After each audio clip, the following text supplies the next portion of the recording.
I've often talked about this imaginary balance or seesaw where privacy is on one side and safety, security is on the other.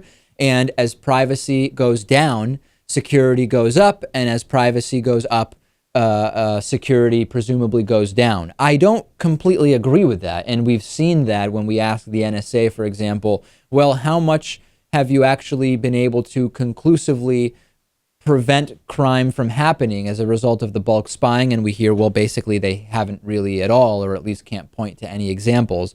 There's now a poll which asked Americans, this is an Associated Press GFK poll, which asked, what do you value more, your privacy or your security, anti-terror protections? And more than 60% of respondents say they value privacy over anti-terror protection. That's slightly up from 58% in a similar poll about 6 months ago conducted by AP NORC Center for Public Affairs Research. Lewis, do these numbers surprise you in any way? No, considering that we have no evidence that these anti-terror protections are actually keeping us safe, these numbers don't surprise me. I would have expected them to be maybe even a little bit higher. Here's the thing.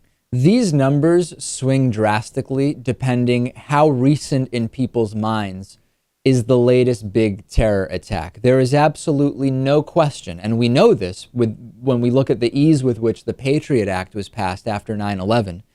There is no question that if you ask people the exact same question a year after 9/11, 6 months, 2 years after 9/11, you get drastically different numbers. Now that the memory of 9/11 has receded further into the past in the memories of so many Americans, the numbers change.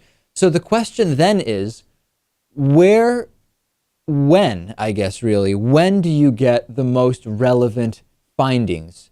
If you ask people right after a terrorist attack, if you wait until more and more people have forgotten the terror of that terrorist attack, I don't have the answer. Which are the most accurate numbers? The one based in the recent terror or the ones based in distance from that?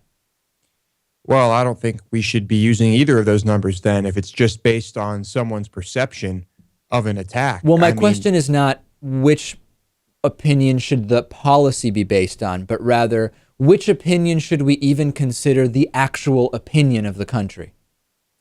Yeah, that's tough.